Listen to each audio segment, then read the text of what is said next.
హరే కృష్ణ భక్తులందరికీ స్వాగతం. ఈరోజు మన శ్రీమద్ భాగవతం కక్షంలోకి మనం ముందు మంగళాచరణ చేసుకొని ఈరోజు విషయం చర్చిద్దామంట. ఓం అజ్ఞానతిరంధస్య జ్ఞానాంజనాశలాకయా చక్షోరన్మిళితం యేన తస్మై శ్రీగురవే నమః. శ్రీచైతన్యమనోభీష్టం స్థాపితం యేన భూతలే స్వయం రూపః కదా మह्यं దదాతి స్వపదాంతికం.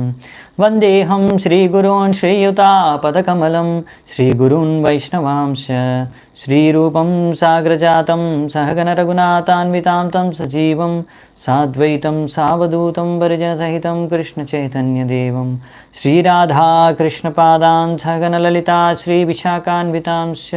నమో ఓం విష్ణుపాదాయ కృష్ణప్రేష్ఠాయ భూతలే శ్రీమతే భక్తివేదాంత స్వామి నితి నామిని. నమస్తే సారస్వతీ దేవే గౌరవాణి ప్రచారిణే నిర్విశేష శూన్యవాది పాశ్చాత్యదేశతారిణే. నమో మహావదన్యాయ కృష్ణ ప్రేమ ప్రదాయతే కృష్ణాయ కృష్ణ చైతన్య నామినే గౌరత్విసే నమః. హే కృష్ణ కరుణా సింధో దీనబంధో జగత్పతే గోపేశ గోపికాకాంత రాధాకాంత నమోస్తుతే. తప్తకాంచన గౌరాంగీ రాధే వృందావనేశ్వరి వృషభానుసుతే దేవి ప్రణమామి హరిప్రియే. నీలాచల నివాసాయ నిత్యాయ పరమాత్మనే బలభద్ర సుభద్రాభ్యాం జగన్నాథాయ తే నమః. వాంఛాకల్పతరుభ్యశ్చ కృపా సింధుభ్య ఏవ చ పతితానాం పావనేభ్యో వైష్ణవేభ్యో నమో నమః. జయ శ్రీకృష్ణ చైతన్య ప్రభు నిత్యానంద శ్రీ అద్వైత గదాధర శ్రీవాసాది గౌరభక్తవృంద. హరే కృష్ణ కృష్ణ కృష్ణ హరే హరే హరే రామ రామ రామ హరే హరే. హరే కృష్ణ. తో భక్తులందరికీ స్వాగతం, దండప్రణామాలు. ఈరోజు మనము 8వ నంబర్ శ్లోకం నుంచి చర్చించుకుంటాము. ఎందుకంటే 2వ స్కందం శ్రీమద్ భాగవతం 2వ అధ్యాయంలో నిన్న 7వ నంబర్ శ్లోకం వరకు చూసుకున్నాము. ఈరోజు విషయంలో మనం చూసేది అంటే మొట్టమొదటిగా నిన్న చూసాము, మనకు ఆయన చెప్పారు సుఖదేవ గోస్వామి వారు పరీక్షిత్ మహారాజ్కి, చూడు నువ్వు ఇలా కర్మకాండ వెనకపడకు, కర్మకాండని వదిలేసి ఆ పరమాత్మ పైన ధ్యానం చేసుకో అని. దానికన్నా ముందు మనం నిన్న అంటే మొన్నటి అధ్యాయంలో చూసాము, అంటే లాస్ట్ అధ్యాయంలో 1వ అధ్యాయంలో విరాట రూపం పైన ఎలా ధ్యానం చేసుకోవాలనే విషయాన్ని, అంటే ముఖ్యంగా విరాట రూపాన్ని వర్ణించారు, దానిపైన ధ్యానం చేసుకోమని చెప్పారు. మరి ఇప్పుడు అలాగే పరమాత్మ పైన ధ్యానం చేసుకోనేసి పరమాత్మను వర్ణిస్తారు. ఇప్పుడు పరమాత్మ ఎలా ఉంటారు, ఇప్పుడు ఇది మాత్రం మనం అర్థం చేసుకోవాలి. ప్రతి ఒక్కరి హృదయంలో పరమాత్మ ఉంటాడని నాకు తెలుసు. మరి ఆ పరమాత్మ ఎలా ఉంటారు చూడ్డానికి, అవి మనకు శాస్త్రాల నుంచే తెలిసేది. ఇలా సుఖదేవ గోస్వామి చెబితేనే మనకు తెలుస్తుంది, లేకపోతే మనకు ఎలా తెలుస్తుంది పరమాత్మ ఎలా ఉంటాడు అనేది. ఆ విషయాన్ని ఈరోజు 8 నుంచి 11 ఈ 4 శ్లోకాల్లో మనం చూస్తామన్నమాట. చూడ్డానికి ఎలా ఉంటాడు పరమాత్మ అని వర్ణన ఉంటుంది. దాని తర్వాత ఇలా మళ్ళీ మనకి కన్ఫ్యూజన్ లేకుండా సుఖదేవ్ గోస్వామి స్వయంగా చెప్పేస్తారు.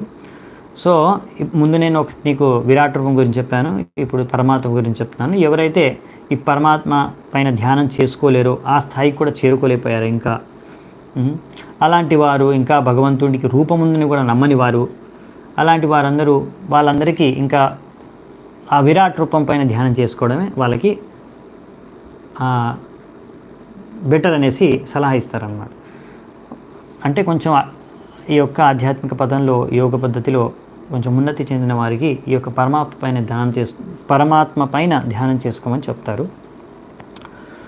ఇప్పుడు ఆ విషయాలు మనం చూద్దామంట. ముఖ్యంగా అంటే కర్మకాండని త్యాగం చేసే, ఈ భౌతిక ఆసక్తులను త్యాగం చేసే, అంటే ముఖ్యంగా ఎవరైతే అనాసక్తులో భౌతికంగా, అలాంటి వారికి పరమాత్ముడి పైన ధ్యానం చేసుకునే యోగ పద్ధతి అనేది చాలా సులువు. అంటే వాళ్ళకి అది చేయడానికి శ్రేయస్కరం వాళ్ళకి. ఒకవేళ ఇంకా అలాంటి ఆ స్థాయికి చేరుకోలేకపోతే అప్పుడు విరాట్ రూపం పైన ధ్యానం చేయండి అని చెప్తారు. దాని తర్వాత చెప్పడమే కాకుండా ఆ ధ్యాన పద్ధతి ఏంటి, అందులో ఏమేం జరుగుతుంది అనే విషయాన్ని ఈరోజు రేపు చూస్తాం మనము. ఈరోజు మనము వీలైనంత మటుకు చూద్దామంట, ఎలా ఈ యొక్క పరమాత్మ పైన ధ్యానం చేసే వ్యక్తి, ఆ యోగి ఎలా ఆ ముక్తిని పొందుతాడు. పరమాత్మ పైన ధ్యానం చేసి ముక్తిని పొందే వరకు ఆ జరిగే వేరువేరు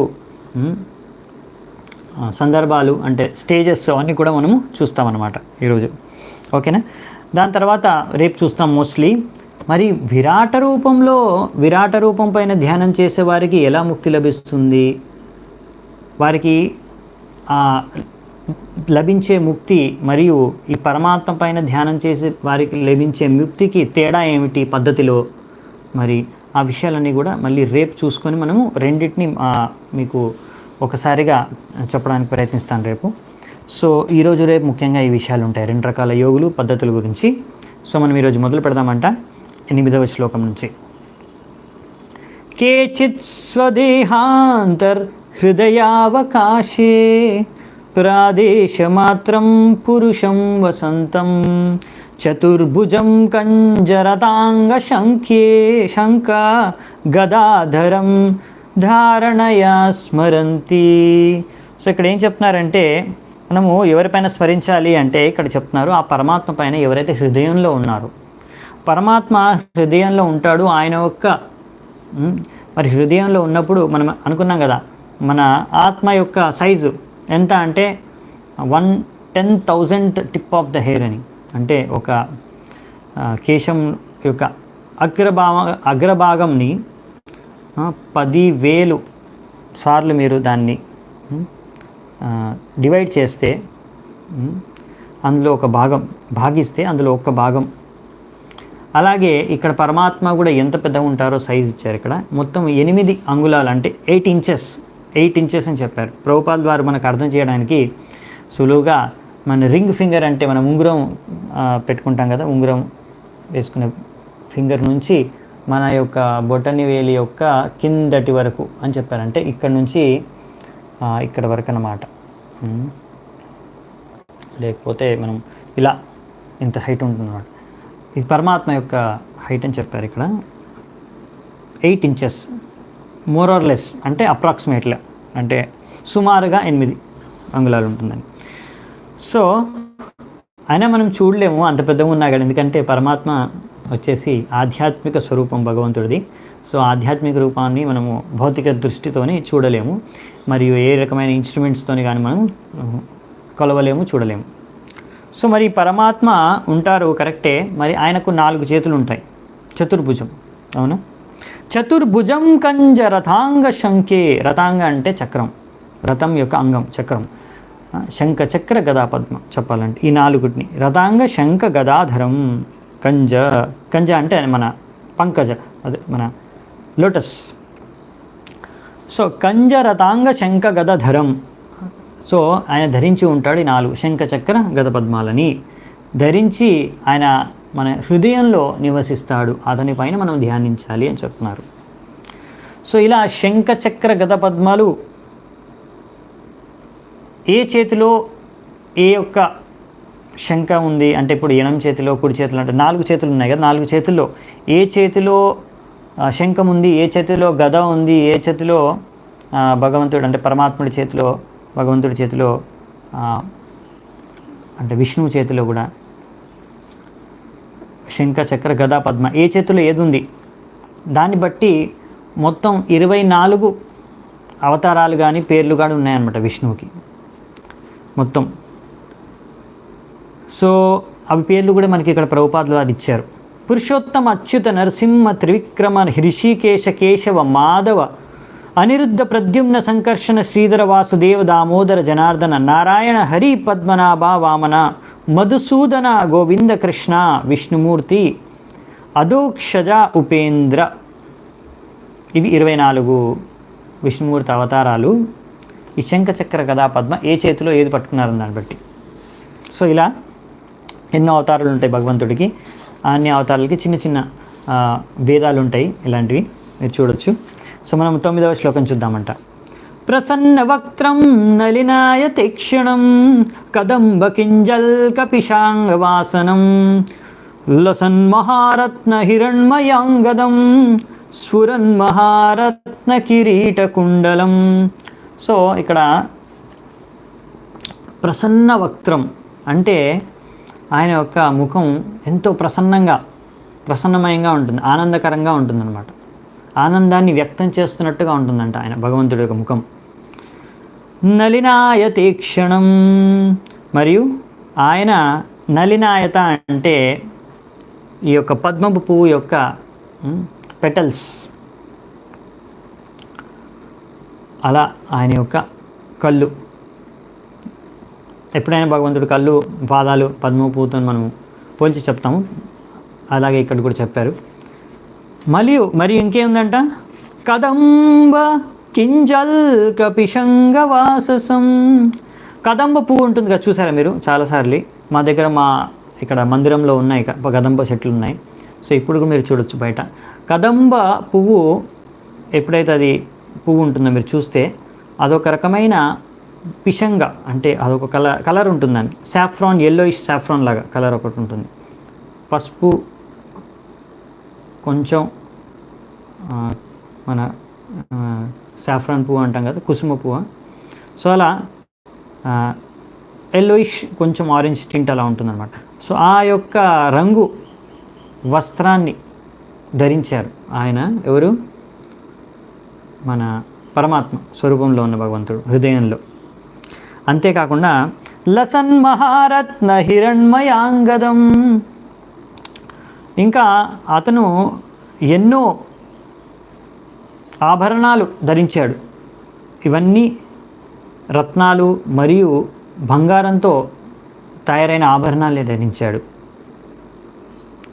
హిరణ్మయ అంటే గోల్డ్.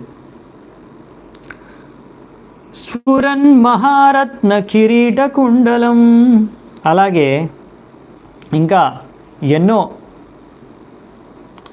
రత్నాలు బంగారంతో కూడిన కిరీటం మరియు కుండలాలు అంటే ఇయర్ రింగ్స్ ధరించి ఉన్నాడంట. ఇది మన పరమాత్మ యొక్క స్వరూపం ఇలా కనిపిస్తుంది. ఇంకా కొన్ని విషయాలు ఇచ్చారు, ఇంకా 2 శ్లోకాల్లో చూద్దామంట.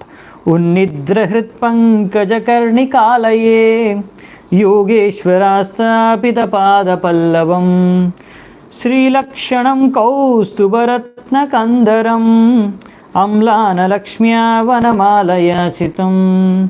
సో ఇక్కడ ఏం చెప్పారంటే ఆయన యొక్క పాద పద్మాలు వచ్చేసి ఆయన ఎప్పుడు యోగేశ్వరాసితాపిత, యోగేశ్వరుల అంటే యోగుల యొక్క మహాయోగుల యొక్క హృదయాల మీద పెట్టి ఉంటాడు. అలాగే ఆయన యొక్క వక్షస్థలం పైన కౌస్తుభమని ఆయన ధరించి ఉంటాడు. అంతేకాకుండా దానిపైన కూడా ఒక మంచి చిన్న దూడ, ఆవు దూడ యొక్క రూపము అక్కడ చెక్కి ఉంటుందంట. అలాగే ఇంకా ఆయన యొక్క భుజాల పైన ఇంకా ఎన్నో రకరకాల విలువైన ఎంతో మంచి ఆభరణాలు, రత్నాలు, బంగారంతో కూడిన ఆభరణాలు ధరించి ఉంటాడు. అలాగే ఆయన యొక్క మొత్తం ఇక్కడంతా ఆయన ధరించి ఉంటాడు. వనమాల యాచితం అమ్లాన లక్ష్మ్య వలమాన యాచితం. సో ఎంతో ఫ్రెష్ తాజా పువ్వులతో వనమాల ఆయన ఒకటి ధరించి ఉంటాడు. ఇది మీరు ఇలా అన్ని వర్ణన చూసి ఊహించుకోవచ్చు ఎలా ఉంటారు అని. దీన్ని బట్టే మన డివోటీస్ కూడా పెయింటింగ్ వేశారనమాట పరమాత్మ ఎలా ఉంటారనేది. నెక్స్ట్ ఇంకొక శ్లోకం ఉంది. విభూషితం విభూషితం మేకలయాంగులీయకైర్ మహాధనైర్నూపుర కంకణాదిభిః స్నిగ్ధామలాకుంచిత నీలకుంటలైర్ విరోచమానానహాసపేశలం. సో ఇంకేం చెప్పారంటే ఇక్కడ ఆయన యొక్క నడుముకి కూడా మంచి వేస్ట్ బెల్ట్ ఉంటుంది కదా, మనం ఏమంటాం. సో మంచి ఆభరణంతో ఆయన యొక్క నడుముకు కూడా ఆయన ఆభరణాలు ఉన్నాయన్నమాట. అలాగే ఆయన మన వేళ్ళల్లో కూడా ఎన్నో ఉంగరాలు పెట్టుకున్నాడంట. ఆ ఉంగరాల్లో కూడా మంచి విలువైన రత్నాలు కూడుకొని ఉన్నాయన్నమాట, డైమండ్స్ అవన్నీ. అలాగే ఆయన పాదాలకి చేతులకి అంటే బ్రేస్లెట్, అలాగే పాదాలకు కూడా మీరేమంటారు అంటే అలా బ్రేస్లెట్ లాగానే పాదాలకు కూడా ఆయన బంగారుతో కూడుకున్నవి వడ్డానం అంటారు కదా, అలాగే. సో ఇవన్నీ కూడా భగవంతుడు అంటే పరమాత్మ రూపంలో మీరు దర్శనం చేసుకుంటే ఉన్నాయంట భగవంతుడికి. ఇంకా ఆయన యొక్క జుట్టు అంటే కేశవాలు వచ్చేసి జుట్టు వచ్చేసి ఉంగరాలు జుట్టు. ఇంకా ఆయిల్డ్ నూనెతో ఆయిల్డ్ హెయిర్ కనిపిస్తుందంట. ఇంకా కొద్దిగా లైట్ బ్లూ కలర్, కొంచెం అలా టింజ్ ఉందన్నమాట, బ్లూ కలర్ కొద్దిగా హల్కా లైట్గా. ఇంకా ఆయన అలా అలాంటి అవతారంలో అలా దర్శనంలో ఎంతో నవ్వుతూ మనకి దర్శనమిస్తాడంట. అదెంతో మన మనస్సుకి మనోహరంగా, ఆ నవ్వుని చూసే మనం ఎంతో ఆనందాన్ని, ఆధ్యాత్మిక ఆనందాన్ని పొందవచ్చు అని ఇక్కడ రాశారనమాట. సో ఇంత బాగా వర్ణించారు సుఖదేవ్ గోస్వామి, ఎందుకంటే ఆయన మొత్తం చూశారు, భగవత్ సాక్షాత్కారం ఆయనకి అయిపోయింది కనుక ఆయన అలా వర్ణించగలుగుతున్నారు ఆయన. సో మనం ఇక్కడ చూస్తాము సుఖదేవ్ గోస్వామి ఎలా వర్ణిస్తున్నారంటే ప్రతి ఒక్క భగవంతుడి యొక్క ఆధ్యాత్మిక స్వరూపాన్ని. దీని ద్వారా మనకు అర్థమయ్యేది ఏంటంటే భగవంతుడికి ఇలా ఎవరైతే నిరాకారవాదులు ఉంటారో, ఆకారం లేదు భగవంతుడికి, అసలు ఆకారమే లేదు, ఇదంతా మాయ, లేకపోతే అదంతా మీరు ఊహించుకుంటున్నారు, అలాంటి వాళ్ళు వాగే వాళ్ళకి ఇది సమాధానం అన్నమాట. భగవంతుడి స్వరూపమే కాదు, ఎలా ఉంటుంది స్వరూపం, అదే మన యొక్క శాస్త్రాల యొక్క గొప్పతనం. భాగవతం, మీరు ఏ శాస్త్రాలు, వేరే మతాల యొక్క శాస్త్రాలు చూడండి, ఎక్కడ భగవంతుడి స్వరూపం ఎలా ఉంటుందని వర్ణించలేదు. మీరు ఏ మతాలు, వేరే మతాలు ఉంటాయి కదా, భగవంతుడు గొప్ప, భగవంతుడు చాలా అందంగా ఉంటాడు అంటారు. ఎలా అందంగా ఉంటాడు, చూడ్డానికి ఎలా ఉంటాడు, ఎక్కడ ఉంటాడు, ఏం చేస్తాడు, ఆ విషయాలు మన శాస్త్రాల్లోనే, భాగవతం ఇలాంటి పురాణాల్లో, ఇతిహాసాల్లోనే ఇచ్చారు. సో మనకు వీటి నుంచి అర్థమవుతుంది, మనం ఊహించుకోవాల్సిన అవసరం లేదు. మన భగవంతుడు స్వరూపం ఉంటుంది కదా, విగ్రహ స్వరూపం, అర్చ విగ్రహ రూపంలో భగవంతుడి విగ్రహం మందిరంలో, అదేదో ఊహించుకొని ఎవరో తయారు చేసిన విగ్రహం కాదు. శాస్త్రాల్లో రాశారు భగవంతుడు ఎలా ఉంటాడో చూడ్డానికి. మనం ఇష్టం వచ్చినట్టు ఊహించుకొని భగవంతుడికి ఆ ఫ్లూట్ పెట్టేయడమో, లేకపోతే పీకాక్ ఫెదర్ పెట్టేయడమో కాదు. అది నెమిలి పించము, ఇంకా మన ఫ్లూట్ ఎందుకు పెట్టాం అంటే అలా ఉన్నాయి, డిస్క్రిప్షన్ ఉంది, మనకి వర్ణన ఉంది, కృష్ణుడు ఎలా ఉంటాడు బ్రహ్మ సంహితలో, భాగవతంలో ఉంది. ఇప్పుడు మనకు వస్తుంది, ఇంకా తర్వాత చూస్తాం విష్ణువు ఎలా ఉంటాడు, గర్భోదాక్ష విష్ణువు ఎలా కనిపిస్తాడు, బ్రహ్మదేవుడు చూసిన ఆయన దృష్టిని వర్ణిస్తాడు. అలాగే కృష్ణుడు ఎలా ఉంటాడో వర్ణన వస్తుంది. సో భగవంతుడు ఎలా ఉంటాడు, ఆయన స్వరూపం ఎలా ఉంటుంది అనేది విస్తృతంగా మనకు భాగవతంలో వర్ణించారు. కనుక మనం అర్థం చేసుకోవాలి, ఇలాంటి వాళ్ళకి మనం సరైన సమాధానం ఇవ్వగలగాలి. అట్లీస్ట్ మనమన్నా తెలుసుకోవాలి, ఇది మనము ఆరాధించే భగవంతుడి యొక్క రూపము, స్వరూపము హృదయంలో నివసించే పరమాత్ముడే కానీ, లేకపోతే భగవద్ధామంలో నివసించే భగవంతుడే కానీ, లేకపోతే అర్చ విగ్రహ రూపంలో ఉన్న మందిరంలో కానీ, ఇవన్నీ స్వరూపాలు భగవంతుడివి. స్వయంగా అలా ఉంటాడు భగవంతుడు. ఇది మనం ఊహించుకొని ఏదో మనం ఆరాధన చేసుకోవాలని, వీళ్ళ నిరాకారవాదులు ఏమంటారంటే వాళ్ళు విగ్రహారాధన చేస్తారు, కానీ వాళ్ళ యొక్క ఆలోచన ఏంటి, ఈ మాయావాదులు, నిరాకారవాదులు వాళ్ళ యొక్క ఆలోచన ఏంటంటే, సరే ఏదో ఒకరిని భగవంతుని ఎలాగోలా ఆరాధించాలి కదా, ఏదో ఒక రూపం కావాలి కదా, సరే మీరు ఒక రూపాన్ని ఇష్టం వచ్చినట్టు తలుచుకొని ఆరాధించుకోండి. అందుకని వాళ్ళు ఏంటంటే ఏ రూపమైనా, ఏ భగవంతుడైనా, ఏ దేవత అయినా, ఏ దేవి అయినా అంతా ఒకటే అని చెప్పేస్తారు. వాళ్ళకి ఏంటంటే అంతా బ్రహ్మన్, అంతా ఒకటే. ఈ నిరాకారవాదుల ఫిలాసఫీ ఏంటంటే, తత్వం ఏంటంటే అంతా ఒకటే. కానీ మనది అలా అంతా ఒకటే అనే ఫిలాసఫీ కాదనమాట. మనకు చాలా క్లియర్గా ఇక్కడ భేదాలు, విశ్లేషణ, స్వరూపాల గురించి వర్ణన మొత్తం విస్తృతంగా ఉందన్నమాట భాగవతంలో. ఇప్పుడు మనం 12వ శ్లోకం నుంచి చూసేది ఏంటంటే 12, 13, 14 3 శ్లోకాల్లో ఈ భేదాన్ని ఇదే చెప్తారనమాట. అంటే ఒక వ్యక్తి వీలైనంత మటుకు ఇలాంటి భగవంతుడి యొక్క ఈ స్వరూపం పైన ధ్యానం చేసుకోవాలి. ఒకవేళ ఒక వ్యక్తి ఇంకా ఈ భగవంతుడి స్వరూపం పైన, ఇలాంటి భగవంతుడి పట్ల ఆ ఆసక్తిని, ఇంకా నమ్మకాన్ని పెంపొందించుకోలేకపోయాడు అనుకో, మరి అలాంటి వ్యక్తి చేయలేడు ఈ ధ్యానాన్ని పరమాత్ముడి పైన. ఇంకా భౌతిక ఆసక్తులు ఉన్నా, లేకపోతే ఇంకా ఈ నమ్మకం, ఇంకా పరమాత్ముడి పైన శ్రద్ధ లేకపోతే, అలాంటి వారికి ఆ యొక్క పద్ధతి ఉంది కదా, ముందే చెప్పాను, ఆ విరాట రూపం పైన చేసుకోండి అని చెప్పేశారండి. అంటే చూడండి, ఈ పద్ధతి ద్వారా కూడా భక్తి యోగం చేసుకోవచ్చు. అంటే ఈ యొక్క పరమాత్ముడి పైన ధ్యానం చేసి కూడా మనము పరమాత్ముడి పైన ధ్యానం చేసి, భక్తి భావనతో కూడా ధ్యానం చేసి, ఈ పద్ధతి ఇప్పుడు మనం చదువుతాం ఈరోజు, తెలుసుకోబోతున్నాం. కొద్దిగా 5-10 minutes లేట్ అయినా నేను ఈరోజు అది కంప్లీట్ చేస్తాను. సో ఒకవేళ ఈ పద్ధతిని అనుసరించి ధ్యానం చేసుకొని భగవంతుడి పైన భక్తి భావనతో చేసుకొని కూడా మనం తర్వాత భగవద్ధామానికి కూడా వెళ్ళొచ్చు. అలా భక్తి భావన ఒకవేళ మనకు కలిగి ఉంటే. ఒకవేళ భక్తి భావన కలగలేదనుకోండి మనకు భగవంతుడి పట్ల, ఇంకా భగవంతుడి రూపం ఉంది భగవద్ధామంలో అని దాని మీద నమ్మకం లేకపోతే, అప్పుడు మరి ఓన్లీ పరమాత్ముడి పైన ధ్యానం చేసి బ్రహ్మజ్యోతి వరకే వెళ్ళొచ్చు. అలా ఎప్పుడైతే మనకు భగవంతుడి పైన నమ్మకం, ఆ భగవంతుడు భగవద్ధామంలో ఉన్నాడనే విషయం పైన, మరియు భగవంతుడికి సేవ చేసుకోవాలనే భావన మనలో కలుగుతుంది, ఆ భక్తి భావన, అప్పుడే మనం భగవద్ధామానికి వెళ్ళవచ్చు. పద్ధతి ఏదైనా సరే, పరమాత్మ పైన ధ్యానం చేసుకునే పద్ధతి ద్వారా అయినా సరే, లేకపోతే మనం పాటించే భక్తి యోగమైన. ఇప్పుడు మనకి అదే విషయాలు ఇక్కడ చెప్తారు. భక్తి యోగంలో ఎలా ఈ జ్ఞాన మార్గము, ధ్యాన మార్గము అన్నీ ఉంటాయో అది కూడా మనకు ప్రభుపాదుల వారు ఇప్పుడు చెప్తారు. అది చూద్దామంట. వచ్చే శ్లోకం నుంచి 12వ శ్లోకం. అదీనలీలా హసితే క్షణోల్లసత్ భ్రూభంగ సంసూచిత భూరి అనుగ్రహం ఇక్షేత చింతామయమేన ఈశ్వరం యావన్మనోధారణ యావతిష్టతే. సో ఇక్కడ ఏం చెప్తున్నారంటే, ఇలా భగవంతుడి యొక్క ఎంతో పరమాత్ముడి స్వరూపాన్ని వర్ణించారు కదా. ఈ స్వరూపం పైన నువ్వు ఇలా భగవంతుడు ఆ స్వరూపం అసలు ఆ దర్శనం చేసుకొని దానిపైన ధ్యానం చేసుకుంటే చాలు, నీకు నీ ఉన్న నీ భౌతిక ఆసక్తులు వెళ్ళిపోతాయి, మరియు నీ యొక్క మనస్సు బుద్ధి అంతా శుద్ధమైపోతుంది.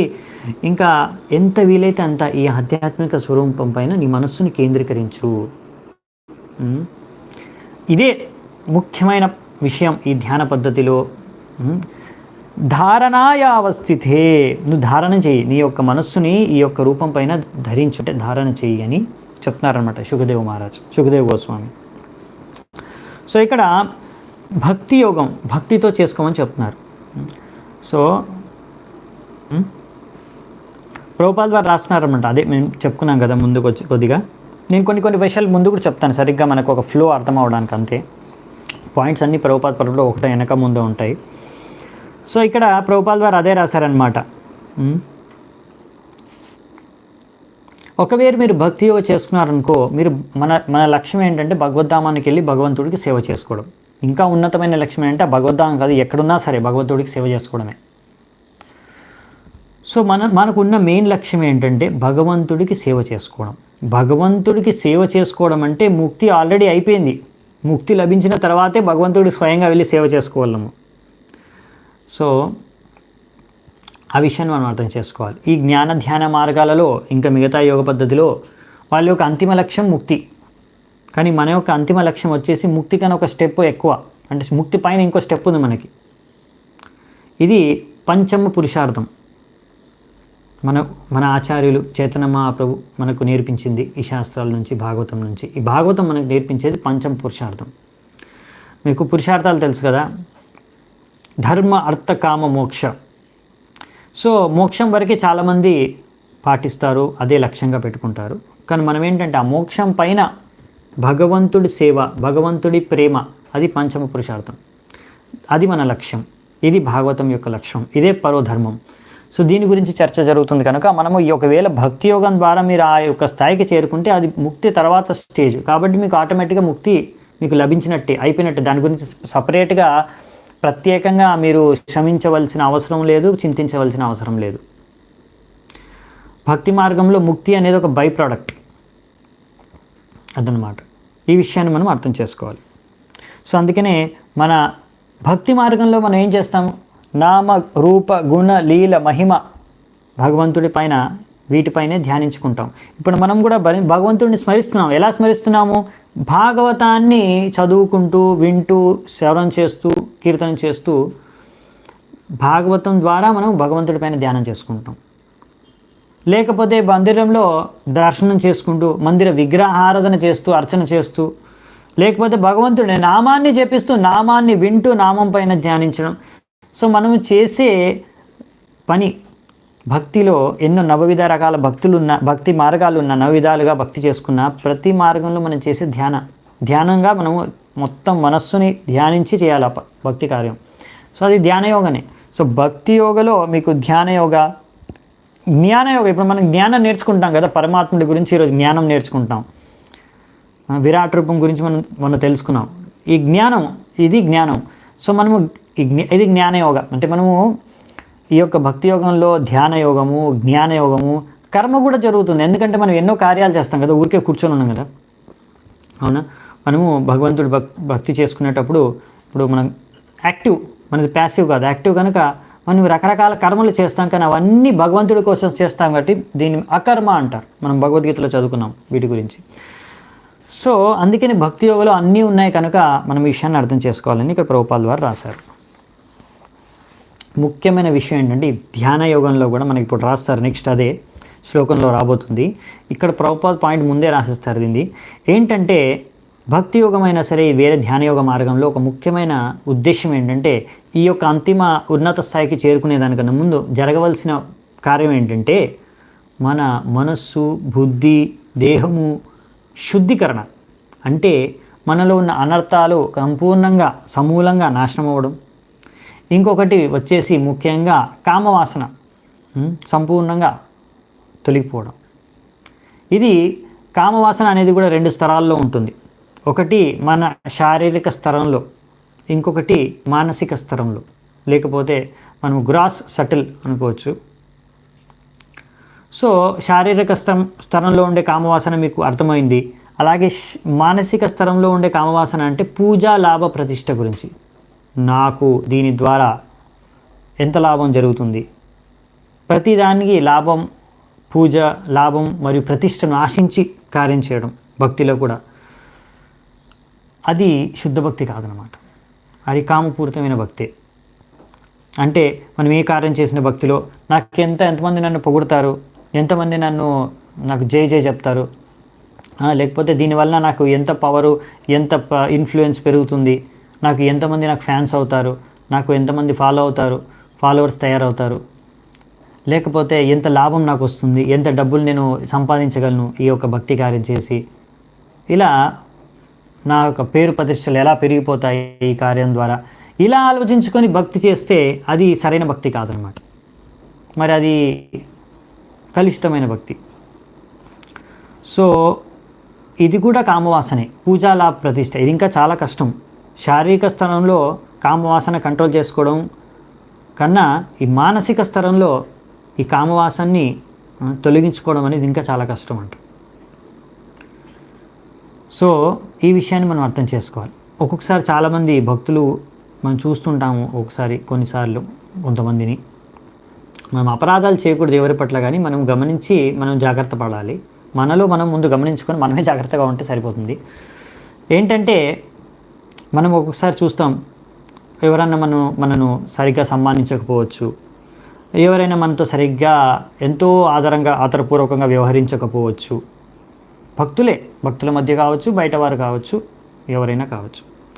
సో మనము అప్పుడు అనుకుంటాం, అరే నేను ఎంత పెద్ద భక్తుడిని, నేను ఎంత సీనియర్ భక్తుడిని, నేను 20 ఏళ్ళ నుంచి ఇస్కాన్లో ఉన్నాను, నేను 20 ఏళ్ళ నుంచి 16 మాలలు జపం చేస్తున్నాను, నాకు ఇనీషియేషన్ అయిపోయింది, నాకు బ్రాహ్మణ దీక్ష అయిపోయింది, నేను భక్తి శాస్త్రి చేశాను, ఇలా నేను ఎంతో సీనియర్ని, నేను ఎన్నో క్లాసులు ఇస్తాను, లేకపోతే భగవంతుడిని నేను డైరెక్ట్ పూజ చేస్తాను, అర్చన చేస్తాను. సో అలా మరి ఇతను నన్ను ఎందుకు సన్మానించట్లేదు, నాకెందుకు రెస్పెక్ట్ ఇవ్వట్లేదు, వీళ్ళందరూ నా మాట ఎందుకు వినటం లేదు అని ఎంతో వేదనకు గురవుతారు. అంటే ఇదేంటంటే ఇంకా వాళ్ళు శుద్ధీకరణ అవ్వలేదు. సో మనం అర్థం చేసుకోవాలన్నమాట. భక్తిలో ప్రగతి అంటే ఎలా జరిగిందంటే ఇక్కడ ప్రభుపాద ద్వారా రాస్తున్నారు, ఈ యొక్క కామవాసన శారీరక స్తరంలో కానీ మానసిక స్తరంలో కానీ సంపూర్ణంగా తగ్గిపోవడం. మనకు తొలగిపోవడం అనేది సమయం చాలా పడుతుంది, కనీసం తగ్గిపోవాలి. అంటే మనము భక్తిలో ఉన్నతి చెందుతున్నామని తెలుసుకోవడానికి ఇదొక మార్గం అన్నమాట. మనం తెలుసుకోవాలి అంటే మరి నాకు పూజా లాభ ప్రతిష్ట పైన వ్యామోహం పెరుగుతుందా, తగ్గుతుందా, ఆ విషయాన్ని మనం గమనించాలి. దాని ద్వారా మనం భక్తిలో ఉన్నతి చెందుతున్నామా లేదా అనే విషయం తెలుస్తుంది.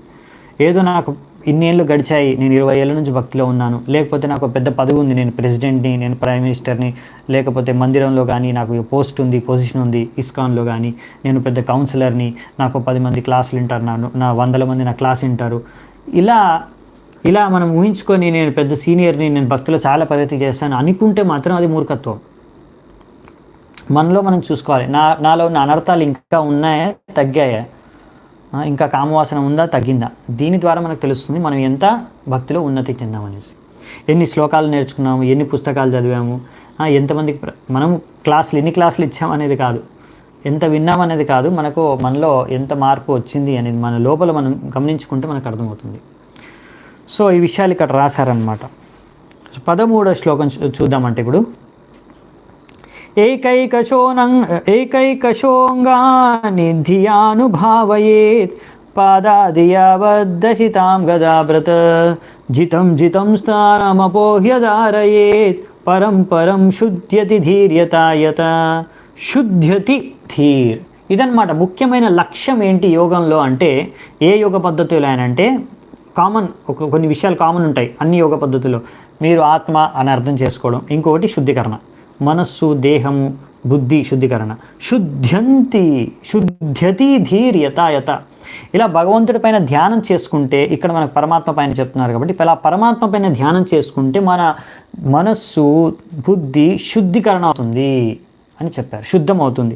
ఇది అసలైన లక్షణం, ఇంకా లక్ష్యం అన్నమాట ముందు ధ్యానం చేసుకోవడానికి. అలా శుద్ధి అవ్వాలి ముందు, తర్వాతే మనము ఇంకా భగవంతుడి పైన ఇంకా బాగా ధ్యానం చేసుకొని ఆ నెక్స్ట్ స్టేజ్ సమాధి వరకు వెళ్ళగలుగుతాం అన్నమాట. నెక్స్ట్ శ్లోకం యావన్న జాయేత పరావరేస్మిన్ విశ్వేశ్వరే దష్టరి భక్తి యోగః తావత్స్తవీయ పురుషస్య రూపం క్రియావసానే ప్రయతస్మరేత. ఇంకేం రాశారంటే ఇక్కడ, ఒకవేళ ఒక వ్యక్తి ఇలా పరమాత్మ పైన భక్తి భావన, నమ్మకం, శ్రద్ధ ఇవి పెంపొందించుకోలేదనుకోండి, అలాంటి వ్యక్తి ఇంకా మరి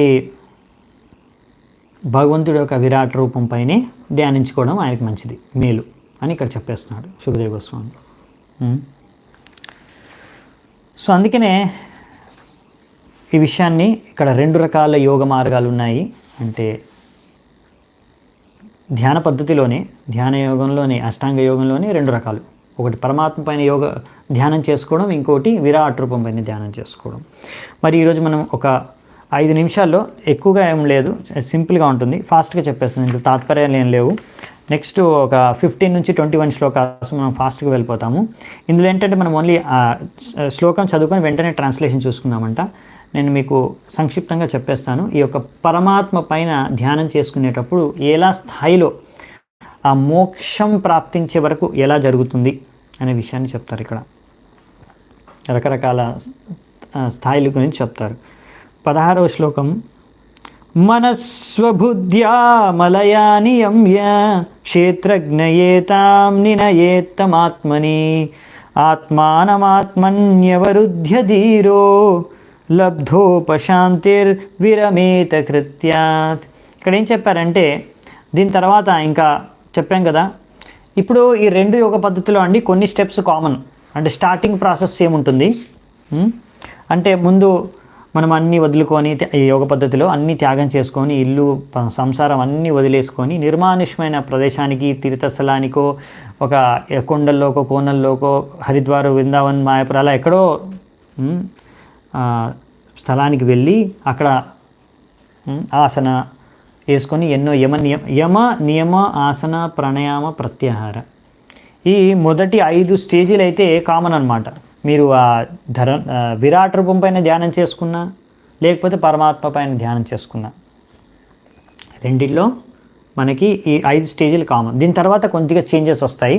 అది మనము రెండింటిని ఒకసారిగా పోల్చి రేపు చూద్దామంట మళ్ళీ.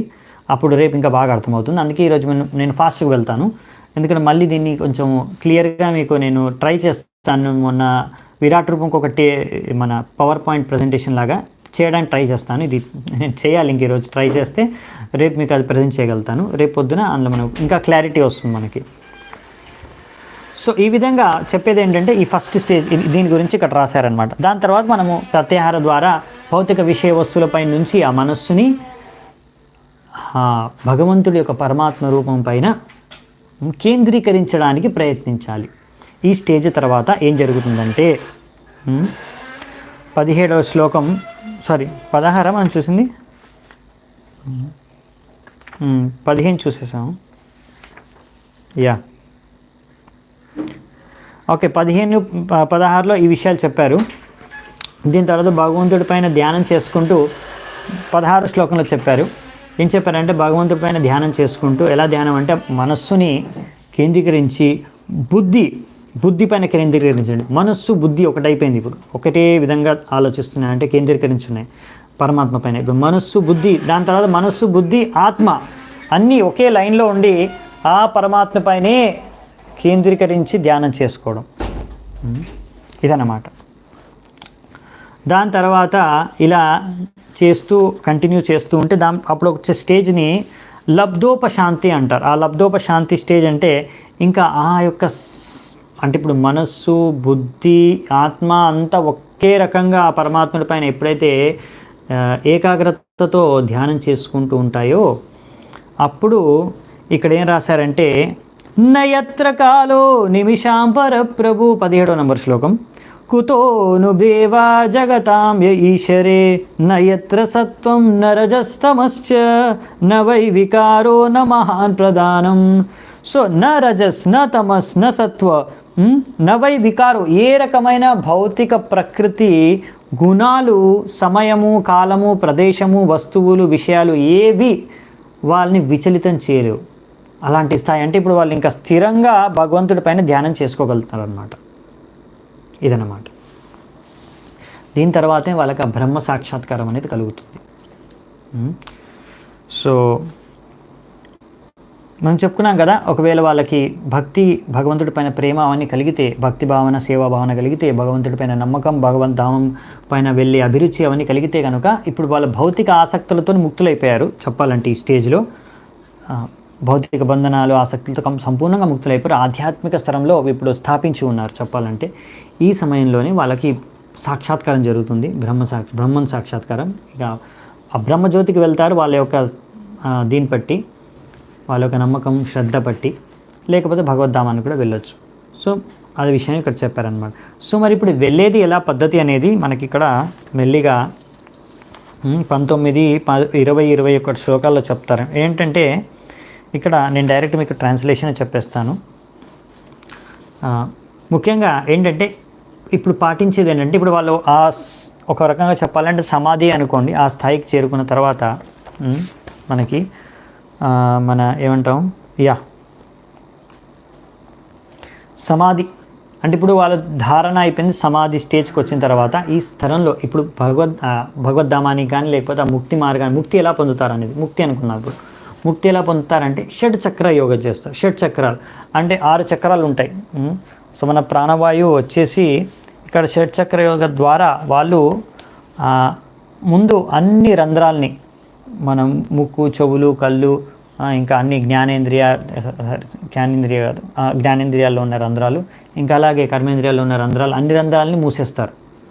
మనం మలం త్యాగం చేసే రంధ్రాన్ని పాదం యొక్క హీల్ ద్వారా పాదంతో దాన్ని కప్పేసి, తర్వాత వాళ్ళ యొక్క యోగ శక్తితో వాళ్ళు ప్రాణవాయువులు ఆత్మని మెల్లిమెల్లిగా మొత్తం 6 చక్రాలు ఉంటాయి.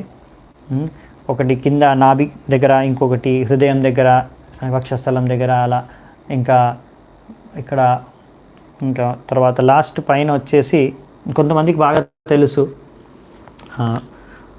సో ఈ చక్రాల పేరు వచ్చేసి అన్నిటికన్నా కింద ఉన్నది మూలాధార చక్రం. మూలాధార నుంచి మెల్లిగా వాళ్ళు లిఫ్ట్ చేస్తారనమాట, పైకి తీసుకొస్తూ ఉంటారు ఆత్మని, ప్రాణవాయువులు. మూలాధార, దానిపైన స్వాధిష్టాన, తర్వాత మణిపూరక, తర్వాత అనాహత, తర్వాత విశుద్ధి, తర్వాత అగ్నిచక్ర. సో లాస్ట్ వచ్చేసి కపాలం దగ్గర ఉండేది అగ్నిచక్ర అనమాట. లాస్ట్ ఇక్కడ వరకు తీసుకొచ్చి ఇక్కడ నుంచి మళ్ళీ అగ్నిచక్ర వరకు తీసుకెళ్తారు. ఆ అగ్నిచక్రం నుంచి ఇంకా దాని తర్వాత ఒకవేళ వాళ్ళకి సంపూర్ణంగా ఇంకా వాళ్ళకి ఏ రకమైన ఆసక్తులు, భౌతిక ఆసక్తులు ఏమీ లేవైనట్లయితే వాళ్ళు ముక్తిని లభిస్తారు వాళ్ళకి. ఇంకా వాళ్ళ యొక్క శ్రద్ధానుసారంగా వాళ్ళు బ్రహ్మజ్యోతికి చేరుకుంటారు. లేకపోతే వాళ్ళు భగవద్భక్తిని అప్పటికే భక్తులుగా మారిపోతే, భగవంతుడి పట్ల సేవాభావన ఉత్పన్నమైతే భగవద్ధామాన్ని కూడా చేరుకోవచ్చు తర్వాత అక్కడి నుంచి. సో ఈ విధంగా వాళ్ళ ముక్తి లభిస్తుందన్నమాట. ఈ విషయాన్ని మళ్ళీ మీకు రేపు నేను మళ్ళీ ఈ యొక్క విరాట్ రూపం ద్వారా కొంచెం తేడా ఉంటుంది. విరాట్ రూపంలో ధ్యానించే వాళ్ళకి కొంచెం ప్రాసెస్, కొంచెం టైం ఎక్కువ పడుతుంది, కొంచెం స్టేజెస్ ఎక్కువ ఉంటాయి. ఇంకా సో అవి రేపు చూద్దామంట. అవి చూసి రెండింటిని ఒకసారి మళ్ళీ నేను కంక్లూడ్ చేస్తాను. సో ఇక్కడే ఈరోజు విషయాన్ని చర్చను మనం ముగిద్దామంట. చాలా చాలా ధన్యవాదాలు మీ అందరికీ. శ్రీల ప్రభుపాదకి జై. ग्रंथराज श्रीमद् भागवतम की जय. समवेत गौर भक्त वृंद की जय. निताय गौर सितनाथ प्रेमानंदे. हरि हरि बोल.